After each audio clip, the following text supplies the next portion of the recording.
Hey, we are listening and we're actually doing it live. We're going to do this live again today, again this week. Nobody told me with Mike and Blaine, and that is Blaine Birch on the other side of the screen. I'm Mike Mylan, and today we're going to be talking about the difference between managing and leading because nobody told me there was a difference. So, Blaine, how you doing, buddy? Good. How are you doing, man? Good to see you. It's we're actually back on every week schedule instead of the we were sick and you were out getting your appendix out and all the rest. So this is good. Yeah, we went through COVID, we went through sickness, we went through, so I guess we're truly married. We're doing this in sickness and in health now. Just don't tell the wife. Yeah, that's right. They tend to get mad. So, hey, let me show you something that I found. All right. So, in San Marcos, I don't know if you can see this or not. And I normally don't just pick a beer because of the label, but there's a brew in San Marcos, which is about halfway between Austin and San Antonio. Texas State University is there. Okay. And I saw this, and there's a mermaid, there's a pig with a Texas flag. He looks like he's at a beach. There's another mermaid. It's called Swine Dive, and it's an IPA. But every time I look at this label, there's something new. Yeah, nice. See something new. It's like one of those, I spy with my little eye labels. So that's what I'm gonna try. It's funny because I have not the same label, but again, like a little bit of a similar sort of lots going on in this label. Okay. This is called Passiflora. This is a fruited sour ale. So I'm not that as big on sours. My wife loves the sour, so I'm sharing this with her. But and this is from Campio Brewing, which is a new brewery here in Edmonton.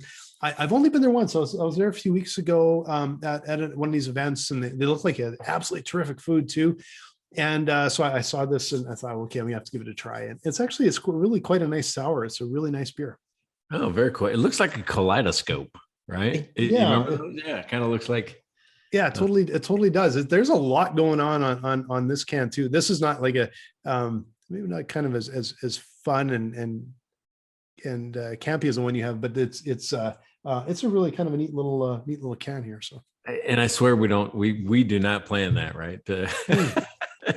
So I literally went in the fridge and went, I'll grab this one, and that was the whole process of my pick today. So. So right. Managing and leading, right? So when I went through, go ahead. Sure. No, I was just going to say one is infinitely harder than the other. That's all I was going to say. Right. All right. So let me throw this statement out there, and you tell me if you agree or disagree. Sure. I think that you have to be both. Oh, you do. You can't sort of have one, I think, without the other. But they're very different. They are very, very different. One, it's almost like, it feels a little bit like, this might sound strange. This is right off the top of my head, so this might not make any sense.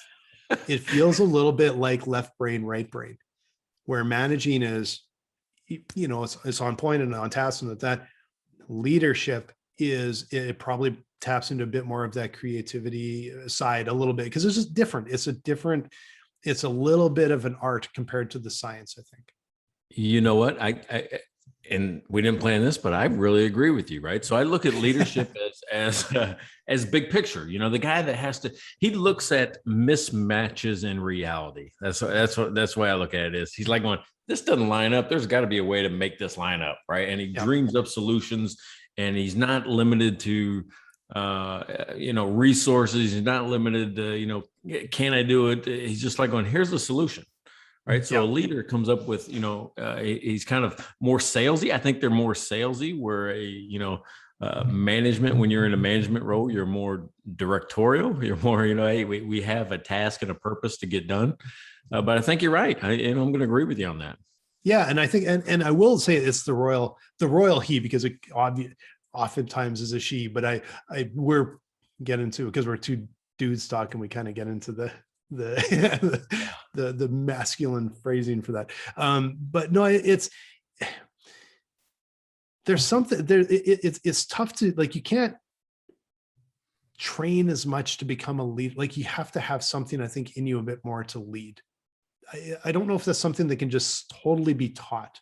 I think management is easier to maybe teach. Would you agree, or am I just way off base there? Well, you know what, I'm gonna tell you what, that's where I think we depart, because again, I went to a military academy, and maybe, I mean, I guess there's a selection process, but you know, they teach you to be a leader of soldiers, right? So they can take somebody with just, maybe it's an aptitude. So maybe there is something there. You're saying there's an aptitude, there's a characteristic, but they teach you to lead soldiers. Now, the thing that they pound in your head, you know, while you're going through, and I'll call it management training for the being an officer in the military, is you lead people and manage things, right? That's kind of the distinction that they make, right? You know, you lead people but manage things. So, and I don't know that I totally agree with that now that I've built businesses, but it did work there. Well, and you know, but there's a lot of people that wouldn't join the military, and maybe they're predisposed to like having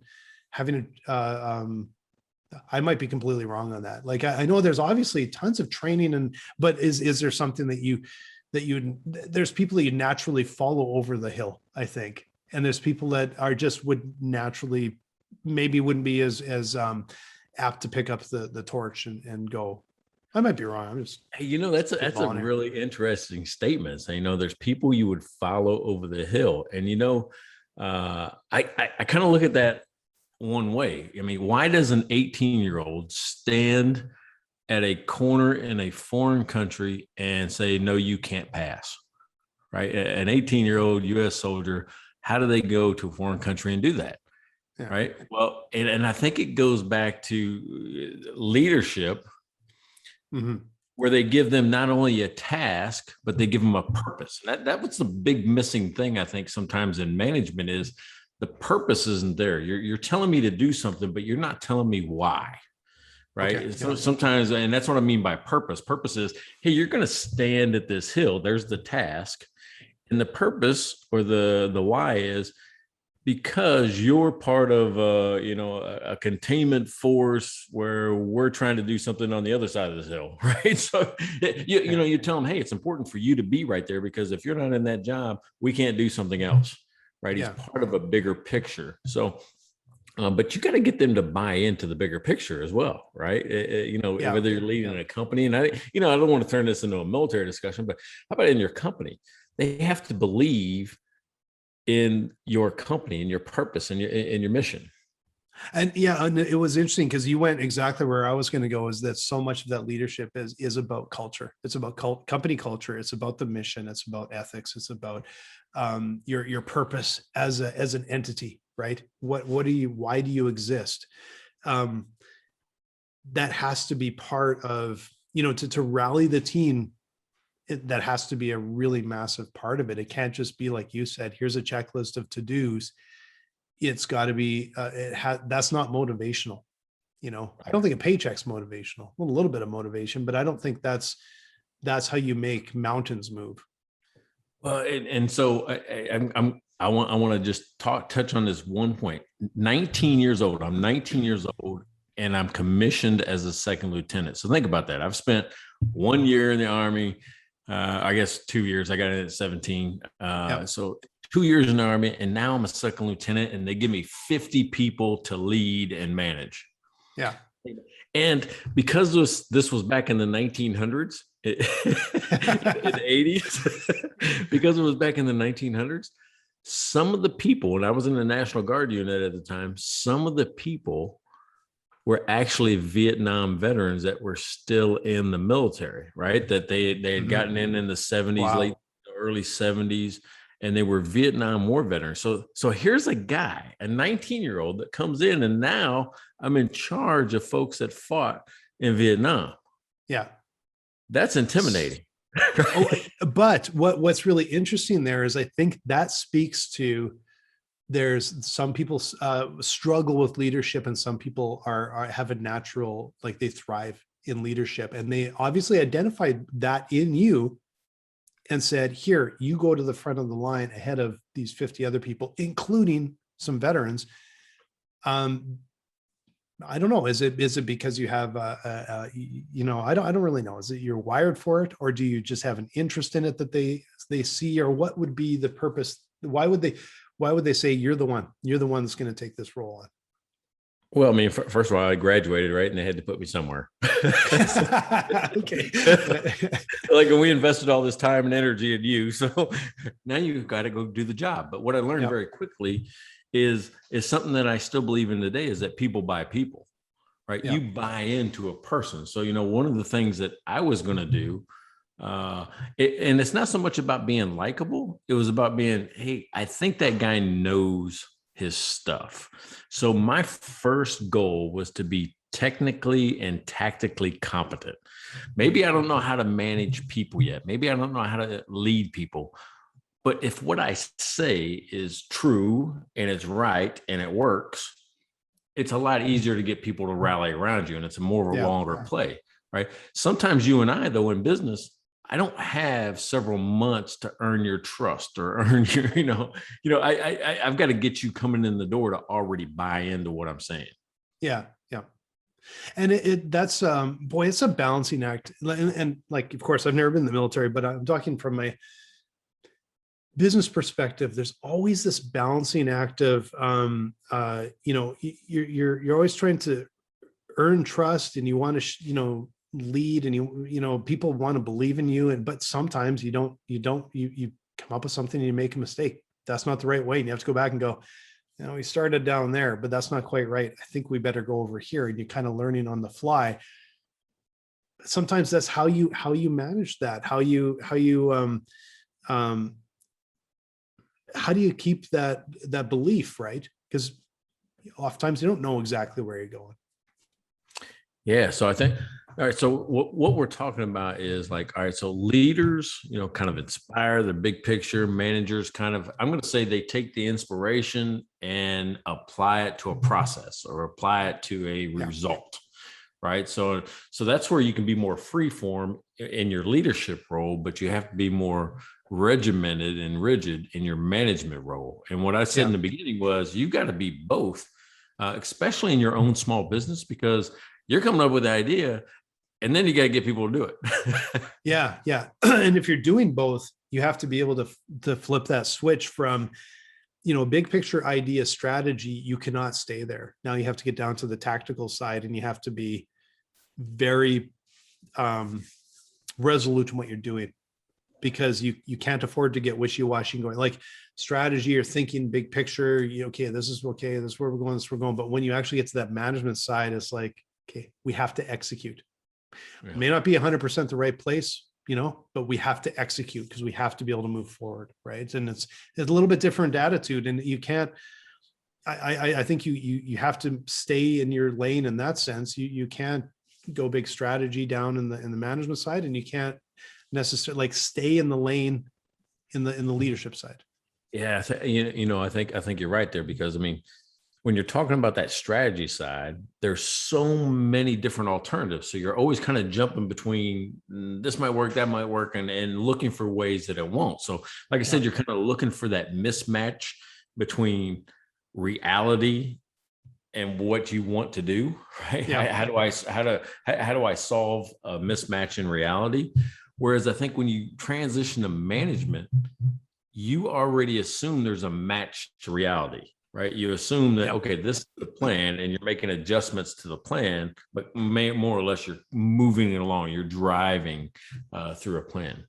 Yeah, exactly. It's interesting because we I don't necessarily want to dive into this a little bit, but with dry run, we always talk about modeling and cash management. And the reason but it feels a little bit of that cash management side is very much the actuals. Where are we at? We're moving things around. You're very operational. And when you get into the modeling side, it's much more strategic and planning and longer term and where you're going.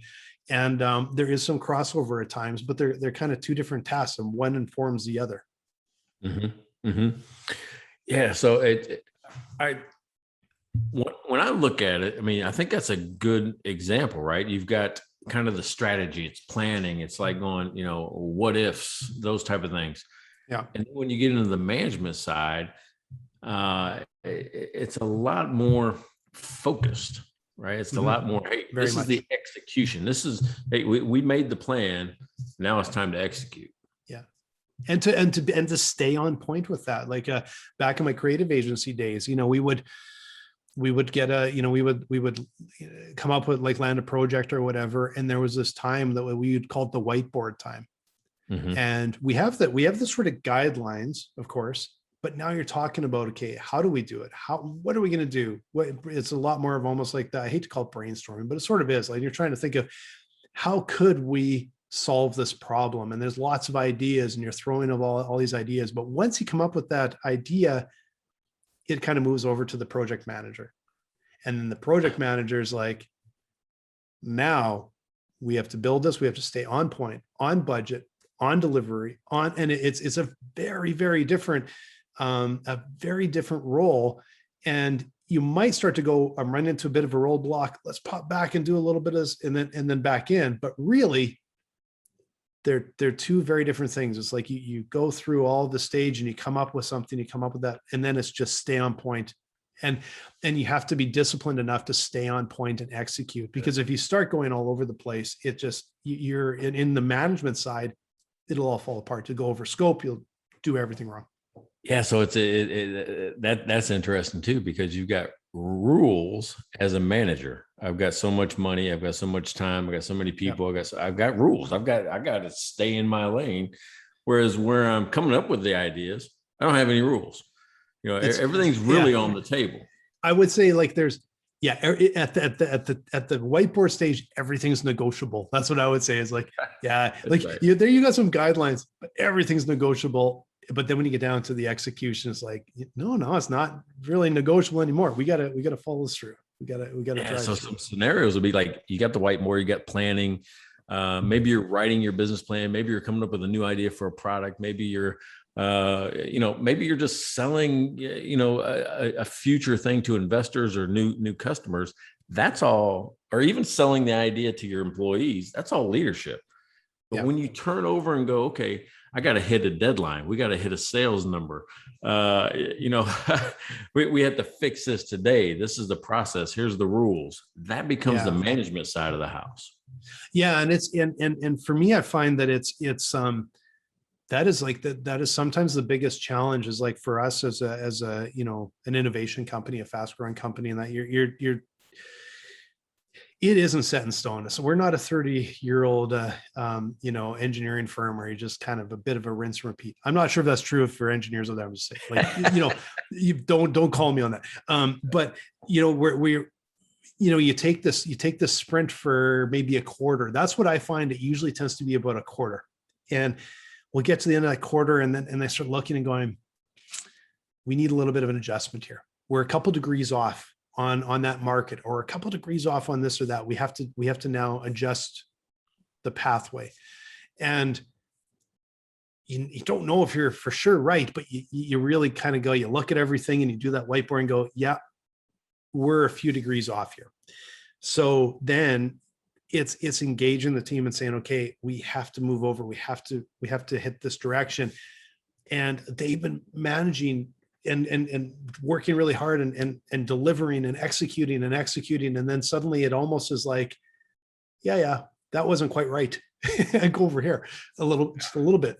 And that's where I think leadership is a real challenge, is to be able to say, you guys are doing great. You executed. Because of that, we got the data back we need to know, we got to shift a little bit.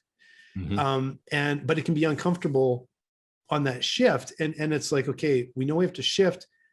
Now we have to take enough time to execute, get more of that data back in and go, all right, where do we have to shift? There's almost always something every quarter, like, I think that you have to shift.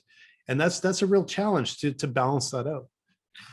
Yeah. So, so you and I think, because of the size of companies we worked with, which are, generally a little smaller. I think when I ran a hotel staffing company, I had 500 employees. So I got more regimented in my role.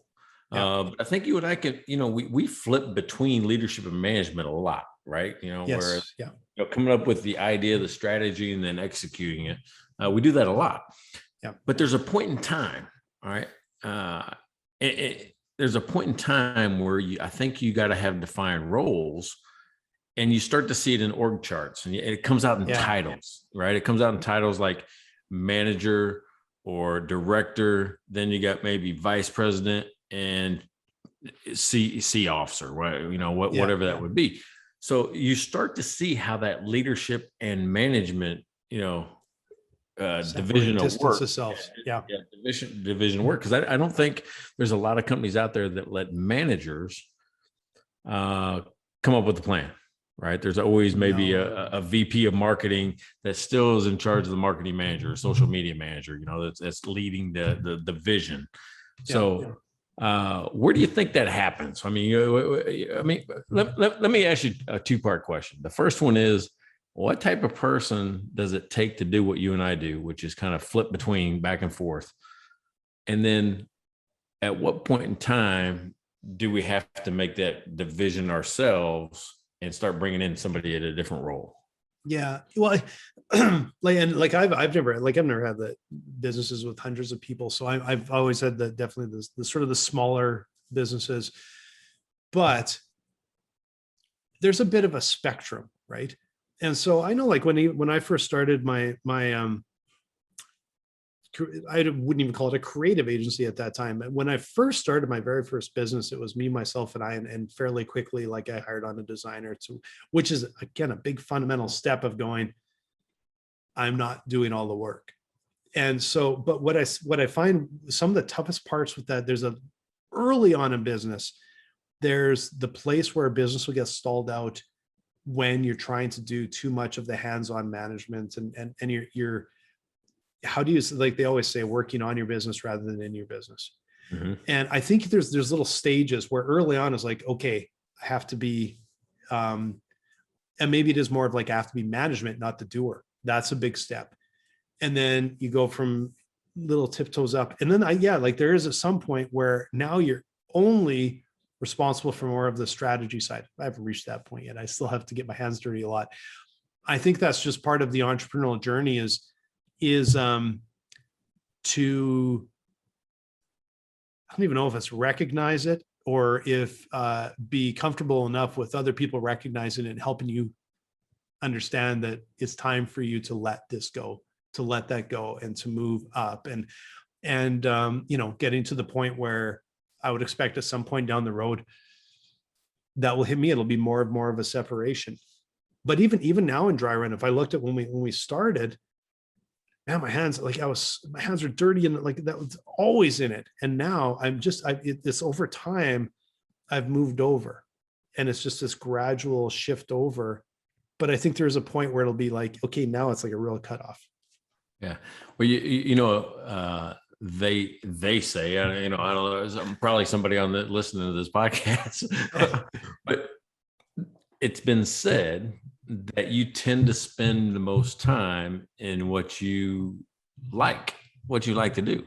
You spend your most time on activities you like to do in work, right? So I use that statement when I'm watching, younger managers or younger employees. I'm like, because they'll avoid things that they don't like to do. And I'm not saying you're avoiding getting your hands dirty, but you start to gravitate towards what you like and give away or push off what you don't. When like for our business, getting our hands dirty is kind of fun. Like I miss that, right? Because it'd be really working on the design side and the user interface and all that. And came from design side. So what do you like? Let's stop right there. What do you like to do? Okay. Well, I will tell you the one thing though is right now I'm working on raising a round of financing. Okay. I do not like it. Yeah. That is an awful job to have. But I like the most I can say is like, there's no one lined up behind me to do it. So guess what? Yeah. I'm up, and it is where I'm spending all my time, and it's not fun. It just has to be done. That's just what it is. Right. But I think on more of the sort of bigger picture strategy leadership side, I think I'm finding I really enjoy that, and I think I'm getting better at it. Right. I don't know if I'm good at it yet, but I think I'm getting better at it. And it's where I want to go. And I'll tell you the things that used to be in the little bit of the, like getting your hands dirty, which I do enjoy occasionally, but I think I used to really kind of enjoy that. And I actually think that I wouldn't miss it much anymore. Like I don't do it now. I do very little of that, but I don't really miss it because I think I've found this place where I'm heading towards that's really challenging, and I find it a lot more interesting. So I think maybe you're right. That is just naturally, I have to go there because there's no one else to sort of take that role. But I also find that that's the role that I want to take. Right. Yeah, exactly right. So, I mean, for me, I've learned a lot about myself, now that I'm 50. I think there's like a brain dump in you, like, hey, here's what you are, right? So I've really learned that I love the innovation, the creative process. I really don't like when it becomes a routine, meaning we have the product up and running. You got 5 sales guys in a room, gals in a room, and they're making 50 calls, doing 5 demos a day, selling 2. Whatever. When it becomes that, it becomes a little too mundane for me, and I'm looking for that next innovation, that next, okay, and that's just when I get bored. I think it's just a boredom. I don't feel challenged anymore once it becomes a pattern, a routine, a process. Yeah. I was, back in, this is, I don't know, over a decade ago, it's quite a long time ago. I did a master's degree, and I did a master's degree while I was running my business and kind of burning the candles at both ends and everything. And I remember there was at one point, it still almost seems silly to me now, but at the time I'm like, I wonder what a PhD would be like. Right. And it was just sort of on a whim. I had a little conversation with my advisor, my supervisor for my master's at the time. And he just kind of went, you don't want to do that. And I'm like, oh, that was not what I expected. Right. And he just looked at me and goes, you like to build things. Like you love to build things. And I was a little bit like offended. I didn't say anything, but inside I was a little bit offended because I'm like, does he not think I'm smart enough or whatever? But now I look back on that, and it was like just the best observation, because I love to build. Like I love to build. I love to design things. I love to building business. And I do think that's a really common trait amongst entrepreneurs. And I think that's why when you get to a certain size in a business, likely the founders have kind of moved on, and they have a CEO or whatever in there that likes to just move the ball a little bit forward. And I don't think I would be cut out for that. I don't know where that spot is, but at some point I'm like, yeah, I think that's where I would lose a lot of interest as well. Yeah, probably why we're friends. Oh yeah. I mean, entrepreneurs are just cut from the same cloth. Yeah. So it's so, all right. So have you ever had either a bad leader or a bad manager, right? For you personally? Me personally, man, I have to go back a long way, because I was trying to think, because I was just one that I worked for someone for literally a couple of years, maybe, before I just ventured out on my own, and I've been slogging it out myself the whole way through. So I have to sort of probably think in a different realm, because I didn't work for a lot of people for a long time. I will, I guess I'm going to go back to one experience I had during university. I had a bunch of different jobs in the summer. And there was one job I was painting houses and fences and whatever, the person that ran like the franchise or whatever was an aspiring businessman. So he was finishing up his business degree, and this was his first sort of taste at what he was doing. And going back to what you said, where do you trust they know what they're doing? And the problem was he really fancied himself in understanding business, but he didn't understand his business, and he didn't understand just sort of the fundamentals of how to quote a job. And the way we were paid was we were paid per job. And depending on how we quoted was depending on if we actually made some decent money or not. And I'll remember the day the straw that broke the camel's back. It was the simplest job. It should have been like a 2-hour job. We were painting some shutters on the front of a house, 4 of them, shutter, not that big, but they were flat olive drab color that were so severely weathered that there was just not, they were just almost like corroded metal is what it seemed like. And he dropped us off and we had a bucket of gloss white paint. And we went, kind of feels like we could use some primer. And this was back in the days that I don't even think we had cell phones. No, we didn't. We didn't have cell phones back then. So we couldn't even get hold of this guy. And I'm like, well, what are we going to do here? Like but this is not going to work. Right. And so we looked at the watch and like, we got to be at our next job, but whatever. And I still feel bad for how badly we botched that job because we just said, it's not going to, I don't think it's going to work, but he set us up. He must know, right? He did not know. It was an awful job. And it was one of those things where I really lost. That was where it's just like, I completely lost faith because he doesn't know his business and it's affecting me. It's affecting us. I'm going to make enough money to be able to go to next year in university. Right. And I lost a lot of faith in that. So I went home that night and I made a couple calls and a friend of mine said, yeah, we got some room in our construction crew come out tomorrow. And so I phoned him and I said, well, I'm out of here. And then I also found out how poor of a leader and manager he was at that point too, because he said, well, no, I'm so disappointed. You have to give me 2 weeks notice. I'm like, I've only been working for you for a couple of weeks. I'm not a moron. And then he had to listen to me tell him all the things he was doing wrong in his business, which maybe was not the nicest thing to do at that point.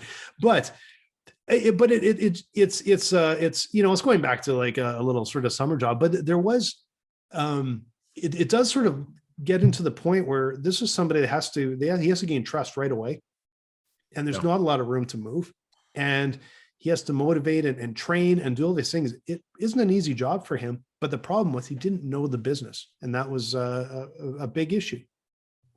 Yeah, so I had one early on while I was trying to get on the highway patrol. I worked for a company and it's commission, but not commission based. I had a base plus commission, just selling. Right, I was just selling, and there was a bonus that you were supposed to get, and they paid it every quarter. It was a decent sized check. If you had a good quarter, you got a decent sized check, and it's supposed to be within 2 weeks at the end of the quarter. Well, I don't know how and it was a female. I don't know how her compensation was, but I got wind that I was actually making more money, which I'm actually okay with that. If a salesperson should make the most in the company, make good money. That's the way I look, because if they're successful, everyone's successful. Everyone is. Yeah.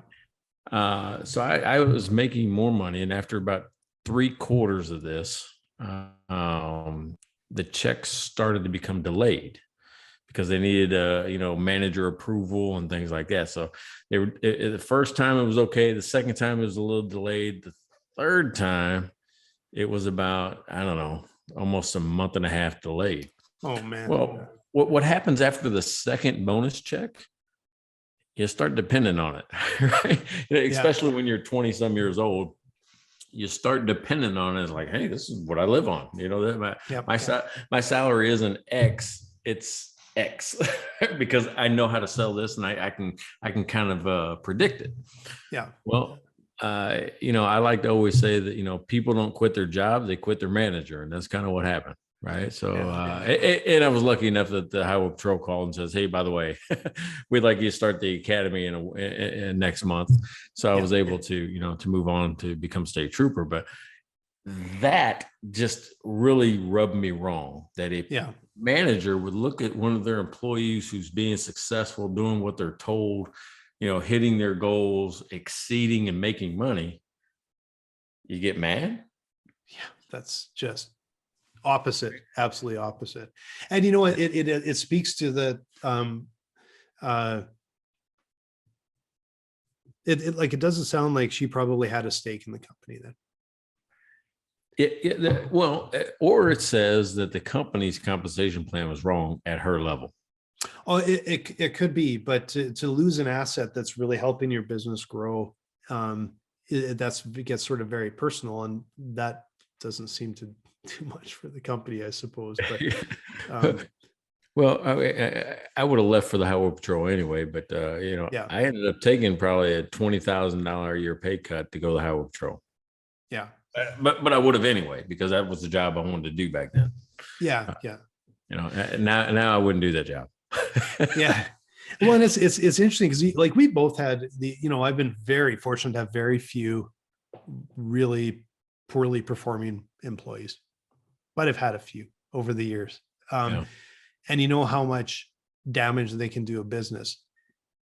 Well, a poorly performing manager, I suspect, is like sort of 10x. Like they can really damage a business, and that makes it a real challenge as an entrepreneur or business owner to have this, as you said, like as the org chart gets bigger and bigger and bigger.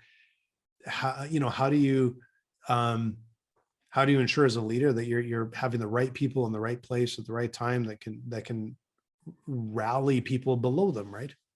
Right.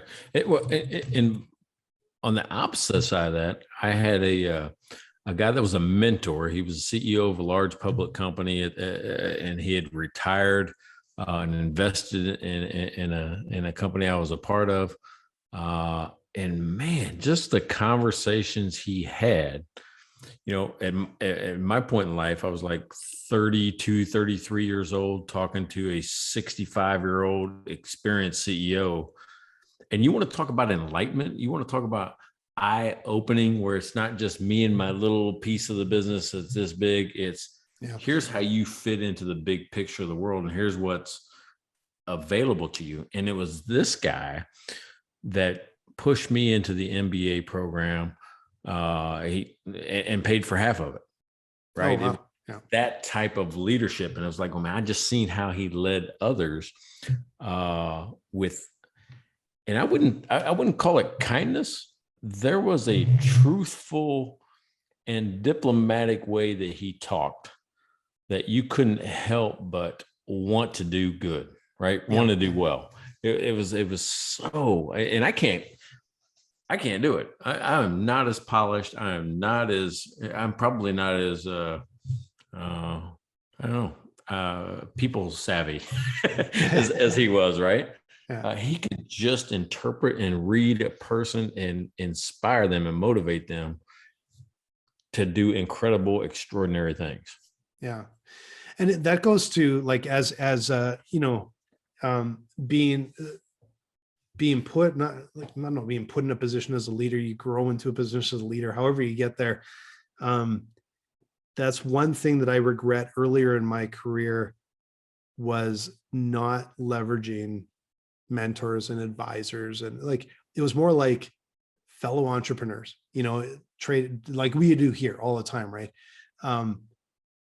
But there's this untapped area of mentors and advisors and that. And that's, I have like a really quality group of people that support me now. And it's such a hard job, and it's such a hard task without those mentors and without those advisors helping me, like just sort of having those conversations with me and making those insights, making those observations, and really helping me come to those conclusions. It would be so infinitely harder. And that's the one thing I would say about any entrepreneur, especially as they're moving into more of a management position, moving into more of a leadership role. Don't do it in the dark, and don't learn the hard way. Access people that can help you. Yeah. So what are the characteristics that would drive you to, we'll say, charge a hill, right? Or, do something amazing, more than you thought you could inside your business? What's the characteristics of a leader who could do that? Characteristics of a leader, or I guess like or how I think I'm wired a little bit is uh and I think this might be a fairly common thing amongst leaders, is you how you react to adversity. And the stronger the adversity, the stronger the pushback, the stronger the reaction. The leading someone over the hill or up the cliff or whatever, it's not comfortable. It's not something you necessarily want to do. Yeah. It's just that's what you have to do to get to the next step. And I think that's a big part of being a leader is being willing to do that, to take those risks and to do the uncomfortable thing. See, I want somebody that's super articulate, because I love to be stirred. I love the emotion. I tear up at TV sometimes, just of a great speech or a great moment. So that inspiration to me comes from sincerity, authenticity, credibility, all combining at once. Yeah. That's why great sports moments happen. That's where coaches draw that in, that motivation. Yeah. So I look at it the same way. I like that person that can just go, hey, Mike, we can do an incredible XYZ right now. You have your moment. This is your thing. This is you. And all of a sudden I'm like, run up the hill. Well, and I think you're right. Like it's the truth, and it's the willingness to lead, not just direct. Right. And but I think that truth, that credibility building, well, we go all the way, circle all the way back to the culture and the vision and the mission and the constantly painting that picture of where we're going and why we're going there. I think is really important. Yeah. So it's again, that inspiration, man. I've got to tell you, if you connect someone's motivation to the mission of your company, that's a powerful connection. And that's why people will stay, for 30 years in the same company. They believe in it. They're motivated. They're challenged every day to just stay there. Some people might just want to coast, but they wouldn't coast in a company they didn't believe in. They wouldn't coast in a company that they weren't once inspired, by. I don't think. I mean, think about your first real job. Your first real job with a company with a name. I remember when I told people I'm gonna be a Missouri State Trooper. That was an institution. I was joining something that I was proud of. I think. And it wasn't me. I didn't do anything. But when I put on the hat, I wore the history of the entire, state police force of the state of Missouri throughout its whole history. And it was a cool feeling that I was inspired by every day. Yeah. Yeah. I think that's just, like circling all the way back to being sort of a smaller startup and an innovation space and such a big battle. How paramount it is to have that team engaged, have that team really dialed in and pushing all in the same direction, and how important it is to have that support and that management and leadership all the way through your organization, because there's not a lot of room to move. There's no wiggle room, right? There's not a lot of room for coasters. Right. So what did you learn today? We talked all over the place. We talked, but it's there is a fundamental difference between leadership and management. They're both critical. They're both incredibly important, but there's a difference, and it starts at the leadership and works its way down. And the leadership has to inspire, has to paint that vision, and has to motivate, so that on that execution side, it goes the way it needs to. Yeah, I like how you put it, where it was like left brain, right brain, right? There's kind of a creative side versus an execution, a more rational side, logical side, right? Where everything has to kind of line up. So I like how you put that. And I still like to think that it's situational, right? Whereas if I'm in a crisis situation, I don't need a leader so much. I need a manager to direct. even though you need to be inspired, you need to be motivated, but really in a crisis, you would think, oh, I need leader, I need that hero. No, you need a manager that says it's going to be okay. We're going to do X, Y, Z. Right. And he's focused and he's got rules. Right. And that's that's a good point. And that's one that never sort of came up till I hadn't looked at it that way, but you're completely right. And I remember back, especially like in the agency days, something would go a bit off the trolley tracks or whatever. And you're kind of engaged in the team and doing this and and then there were times where I'm just like, yeah, no, they're floundering. And you walk in and I would just go, hey, do this. Yeah. Go there. And I would do that very rarely. And when in the odd time when it happened, you could see just sort of that relief because there was this like clarity of just go there where we're good to go. Right.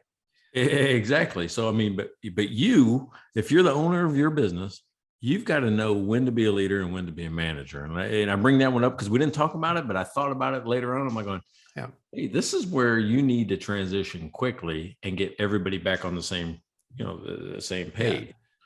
Yeah. Because it's a distinction that like I hadn't really recognized, because if you would ask me before, I probably would have thought, well, that's leadership as well. But no, it isn't. It's that management component where it's very execute, right? So that's interesting. I hadn't really thought of it that way. Yeah. All right. So I think it's situational, right? And you got to be able to differentiate. I think, another thing that we talked about was, early on, you've got to kind of play both roles, but there's a point in time when you can see yourself gravitate towards one or the other, right? And I think even if you're at the C level, there's a big difference between CEO and COO, and they kind of play that role. Between, CEO is kind of the face of the company, goes out, sells, inspires, motivates. COO gets shit done, right? Make sure everybody's kind of lined up, and he acts as a CEO in his absence, but he's really there to coordinate the teams and make sure that the tasks are getting done. So yeah, just because you move up in title doesn't mean you're not a manager anymore. It means you've got to differentiate when to be a manager. Yeah. Yeah, no, that's a good way to look at it. A good observation. Yeah. All right. So, hey, this is Nobody Told Me by Mike and Blaine.